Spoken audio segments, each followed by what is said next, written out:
Hello, good morning. തണുപ്പും മഴയൊക്കെ ആയിട്ട് എല്ലാവരും മൂടിപ്പുതച്ച് കിടന്ന് ഉറങ്ങുമല്ലേ? എഴുന്നേറ്റിരുന്ന് പഠിക്കുക കേട്ടോ. ഇനി നമുക്ക് 73-ാമത്തെ പേജിലെ ചോദ്യങ്ങൾ നോക്കാം. ആക്ടിവിറ്റി 1 ഒന്നെടുത്തേ. You have read an interesting anecdote എന്ന് പറഞ്ഞാൽ സംഭവകഥ കേട്ടോ. Anecdote by Ruskin Bond based on the insects, birds and other wild creatures that came in to his cottage. നമ്മൾ റസ്കിൻ ബോണ്ടിൻ്റെ ഈ സംഭവകഥ വായിച്ചല്ലോ എന്നാണ് പറയുന്നത്. പ്രിപ്പയർ എ ഡിസ്ക്രിപ്റ്റീവ് പാസേജ്, അതായത് ഒരു വിവരണം, ഒരു പാസേജിനെ കുറിച്ച് ഒരു പാരഗ്രാഫ് ഒന്ന് വിവരിക്കാൻ. ഏതാ? On any one of the creature that you find interesting. നമുക്ക് ഏറ്റവും ഇൻട്രസ്റ്റിംഗ് ആയിട്ട് തോന്നിയ ഒരു ക്രീച്ചറിനെ കുറിച്ച് ഒന്ന് വിവരിക്കാൻ.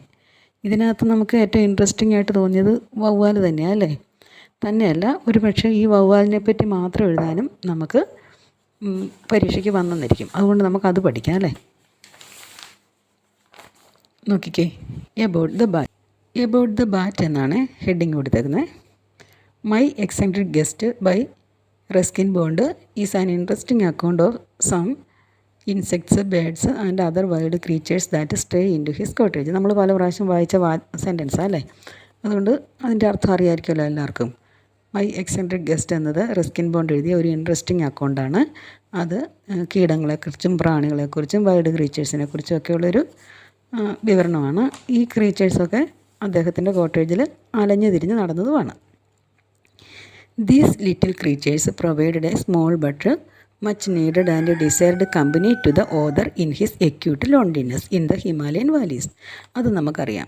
ഈ ലിറ്റിൽ ക്രീച്ചേഴ്സ് അദ്ദേഹത്തിന് നല്ലൊരു കമ്പനി കൊടുത്തിരുന്നു.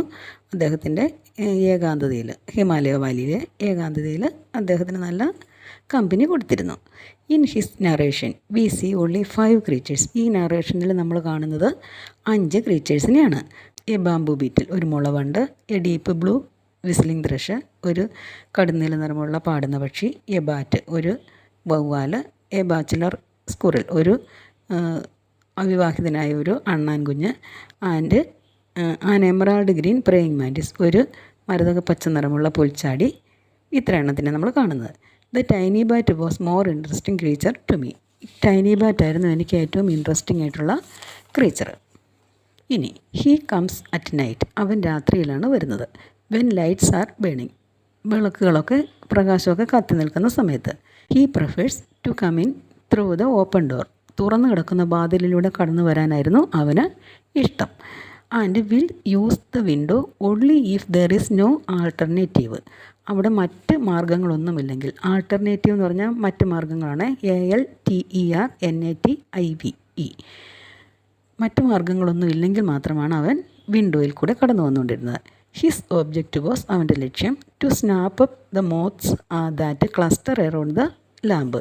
വിളക്കിന് ചുറ്റും പറന്ന് നിൽക്കുന്ന, ഒരുമിച്ച് കൂടി നിൽക്കുന്ന ഈയാമ്പാറ്റകളെ പിടിക്കുക എന്നായിരുന്നു അവൻ്റെ ലക്ഷ്യം. All the bat fly fairly high. സാധാരണ ബാറ്റുകളെല്ലാം സാമാന്യം ഉയരത്തിലാണ് പറക്കുന്നത്. But this particular bat skims close to the floor. എന്നാൽ ഈ ബാറ്റ് മാത്രം തറയിൽ കൂടി തന്നെയാണ് നീങ്ങിക്കൊണ്ടിരുന്നത്. So the author went to his shelf of natural history. അതുകൊണ്ട് ഇതിനെപ്പറ്റി അറിയാനായിട്ട് ഓതർ അദ്ദേഹത്തിൻ്റെ നാച്ചുറൽ ഹിസ്റ്ററിയുടെ പുസ്തകങ്ങൾ വെച്ചിരുന്ന ഷെൽഫിനടുത്തേക്ക് പോയി. അറ്റ് ലാസ്റ്റ്, ഒടുവിൽ, തെരച്ചിലിൻ്റെ ഒടുവിൽ, ഹി ഗോട്ട് ദ ആൻസർ, അവന് അതിന് ഉത്തരം കിട്ടി. That bat was belonged to a rare species even in 1884. ഈ ബാറ്റ് 1884 പോലും ഒരു റയർ, ഒരു അപൂർവമായിട്ടുള്ള വർഗത്തിൽ, സ്പീഷീസിൽപ്പെട്ട ഒരു ജീവിയാണ്. He realised that the bat was one of the few surviving member of the species. അദ്ദേഹം തീരുമാനിച്ചു, ഈ ബാറ്റ് അപൂർവമായിട്ട് ഈ നാമാവശേഷമായിക്കൊണ്ടിരിക്കുന്ന ഈ സ്പീഷീസിൽ നിന്ന് രക്ഷപ്പെട്ടു വന്ന, അതിജീവിച്ച ഒരു അംഗമാണെന്ന് മനസ്സിലാക്കി. The author allowed him to leave his cottage. അതുകൊണ്ട് ആ ഓതർ അവനെ അവൻ്റെ കോട്ടേജിൽ തന്നെ താമസിക്കാൻ അനുവദിച്ചു. And decided to celebrate his company. അവൻ്റെ കമ്പനി ഒന്ന് സെലിബ്രേറ്റ് ചെയ്യാനും തീരുമാനിച്ചു. In his prose and words. അദ്ദേഹത്തിൻ്റെ ഗദ്യങ്ങളിലും പദ്യങ്ങളിലും ഒക്കെ ഉൾപ്പെടുത്തിക്കൊണ്ട് ഇവൻ്റെ ഈ കമ്പനി ഒന്ന് സെലിബ്രേറ്റ് ചെയ്യാൻ തീരുമാനിച്ചു. നമുക്കിതിനകത്ത് എല്ലാ സെൻറ്റൻസും തന്നെ പല പ്രാവശ്യം നമ്മൾ വായിച്ച് നമുക്ക് വായിച്ചിട്ടുള്ളവർക്ക് കേട്ടോ മനസ്സിലായിട്ടുള്ളതാണ്. അതുകൊണ്ട് ഇതെല്ലാം കൂടെ കൂട്ടി നമുക്ക് ഈസി ആയിട്ട് നമുക്കിത് എഴുതാൻ പറ്റും പരീക്ഷയ്ക്ക് വരുവാണെങ്കിൽ. ഇനി അടുത്ത ചോദ്യം ഒന്ന് നോക്കാം. ആക്ടിവിറ്റി 2 73-ാമത്തെ പേജിലാണ്. You might have similar experience. ഇതുപോലുള്ള എക്സ്പീരിയൻസ്, സിമിലിയർ എന്ന് പറഞ്ഞാൽ ഇതുപോലുള്ള എക്സ്പീരിയൻസ്, അനുഭവങ്ങൾ നിങ്ങൾക്കും ഉണ്ടായിട്ടുണ്ടായിരിക്കും. Of watching interesting creatures around you. ഈ ഇൻട്രസ്റ്റിംഗ് ആയിട്ടുള്ള ക്രീച്ചേഴ്സിനെ നമ്മുടെ ചുറ്റും നോക്കിയാൽ നമുക്കും ഇതുപോലുള്ള ഇൻട്രസ്റ്റിംഗ് ആയിട്ടുള്ള അനുഭവങ്ങൾ ഉണ്ടാകും. Describe such a creature that has aroused your interest. നിങ്ങളുടെ ഇൻട്രസ്റ്റിനെ വർദ്ധിപ്പിച്ച ഒരു ക്രീച്ചറിനെ പറ്റി ഒന്ന് എഴുതാൻ. It may be your pet or some other animal or bird which you have noticed. ഒരു പക്ഷേ നിങ്ങളുടെ പെറ്റ് ആനിമൽസിൽ നിന്നുള്ള അനുഭവമായിരിക്കും, അല്ലെങ്കിൽ മറ്റൊരു ക്രീച്ചറിനെ നിങ്ങൾ നോക്കിയപ്പോൾ കിട്ടിയ അനുഭവമായിരിക്കും. എന്തായാലും നിങ്ങളതേപ്പറ്റി ഒന്ന് എഴുതാനാണ് പറഞ്ഞിരിക്കുന്നത്. നിങ്ങൾക്ക് ആർക്കെങ്കിലും അങ്ങനെയുള്ള അനുഭവങ്ങളുണ്ടോ? ഉണ്ടെങ്കിൽ ഒരെണ്ണം സ്വയം എഴുതുകയാണെങ്കിൽ നന്നായിരിക്കും കേട്ടോ. എനിക്ക് നല്ലൊരു അനുഭവം ഉണ്ട്, അത് ഞാൻ എഴുതിയിട്ടുണ്ട്. അതാണ് ഞാൻ എഴുതി പഠിച്ചത്. അത് നിങ്ങൾക്ക് തരാം. നോക്കിയേ. My house is situated in a small beautiful village. എൻ്റെ വീട് ഒരു ചെറിയ മനോഹരമായ ഗ്രാമത്തിലാണ്. There is an orchard in front of my house. Orchard എന്ന് പറഞ്ഞാൽ നിങ്ങൾക്ക് അറിയാമായിരിക്കുമല്ലോ, നമ്മൾ കഴിഞ്ഞ വർഷം സ്നേഹിക്കിൻ്റെ പാഠത്തിൽ പഠിച്ചതാണ്. അവൻ്റെ അമ്മയ്ക്ക് ഒരു ഓർച്ചാർഡ് ഉണ്ടായിരുന്നു. എന്നാ ചെറിയ ഫലവൃക്ഷങ്ങളൊക്കെ നിറഞ്ഞു നിൽക്കുന്ന ഒരു തൊടി, അതാണ് ഓർച്ചാർഡ് കേട്ടോ. അതായത് മാവും പ്ലാവും പേരയും ചാമ്പയും ഒക്കെ ഇങ്ങനെ നിൽക്കുകയല്ലേ അത്. I have a 6 month old child. എനിക്കൊരു 6 മാസം പ്രായമുള്ള കുട്ടിയുണ്ട്. I usually sit with him our sit out. ഞാൻ അവനെയും കൊണ്ട് എൻ്റെ സിറ്റ് ഔട്ടിൽ സാധാരണ ഇരിക്കാറുണ്ടായിരുന്നു. എന്തിനാ? To show him the beauty of nature and birds, cats, cow etcetera.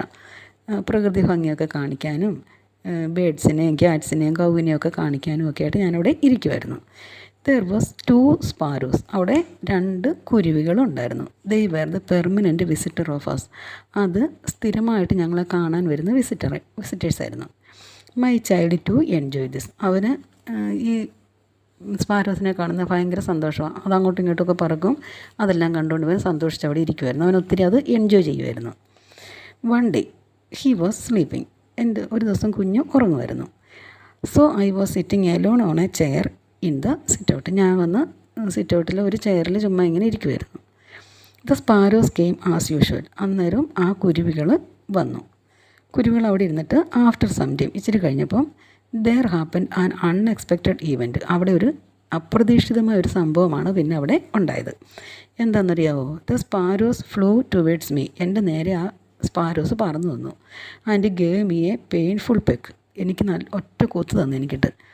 എന്നിട്ട് ആൻറ്റി ഫ്ലൂ ആയി. പെട്ടെന്നത് തിടുക്കപ്പെട്ടതെന്ന് പറന്നും പോയി. All was sudden. എല്ലാം പെട്ടെന്നായിരുന്നു. അതുകൊണ്ട് ഐ വെയർ അഫ്രൈഡ്. ഞാനങ്ങ് പേടിച്ചു പോയി. ചെറിയ കുരുവിയാണെങ്കിൽ ഇങ്ങനെ അസാധാരണമായിട്ട് പെരുമാറിയപ്പോഴേ. And ran to my child. എന്നിട്ട് ഞാൻ ഓടി എൻ്റെ കൊച്ചിൻ്റെ ഇരിക്കെ ചെന്ന്. ഇനി കുഞ്ഞിൻ്റെ ഇരിക്കലെങ്ങാനും കുത്താൻ വന്നെങ്കിലോ ഓർത്തുണ്ട്. And closed the door. വാതിലും അടച്ചു. Next day I was sitting with my child. പിറ്റേ ദിവസം ഞാൻ എൻ്റെ കുഞ്ഞിനെയും കൊണ്ട് ഇരിക്കുമായിരുന്നു. Then the sparrows came. അന്നേരം ആ കുരുവികൾ വന്നു. I was slightly afraid. എനിക്ക് ചെറുതായിട്ടൊരു പേടിയുണ്ടായിരുന്നു. But remind there. എന്നാലും ഞാൻ അവിടെ തന്നെ അങ്ങ് ഇരുന്നു. The sparrows flied here and there. അവിടെ അങ്ങോട്ടും ഇങ്ങോട്ടുമൊക്കെ സ്പാരോസ് പറന്ന് നടന്നു. And perched on a branch of my mango tree. എൻ്റെ ഒരു ചെറിയൊരു മാവുണ്ട്. ആ മാവിൻ്റെ ഒരു കൊമ്പ് താന്ന് കിടപ്പുണ്ട്. അതിലോട്ട് വന്ന് ഈ കുരുവികൾ അവിടെ ഇരുന്നു. അതാണ് അതിൻ്റെ സ്ഥിരം seat. They spend some time with happy. അവർ അങ്ങോട്ടും ഇങ്ങോട്ടും ഇങ്ങനെ ചിലച്ചുകൊണ്ടൊക്കെ കുറച്ച് സമയം ഇരുന്നു. കുഞ്ഞിനെ നോക്കുകയൊക്കെ ചെയ്തു. Perhaps they conveyed something to my child with their language. എനിക്ക് തോന്നി അതുങ്ങളിങ്ങനെ അവരുടേതായ ഭാഷയിൽ കുഞ്ഞിനോട് എന്നിട്ട് പറയുന്ന പോലൊക്കെ പറയുമായിരിക്കും എന്ന് ഞാനങ്ങ് ചിന്തിച്ചു. After some time they flew away. കുറച്ച് സമയം കഴിഞ്ഞപ്പോൾ അത് ഒന്നും സംഭവിക്കാത്ത പോലെ പറന്നു അങ്ങ് പോയി. Then I understand. അപ്പോൾ എനിക്ക് മനസ്സിലായി എന്താ? That the sparrows are come to see my child. ഈ കുഞ്ഞിനെ കാണാനാണ് സ്പാരോസ് വരുന്നത്.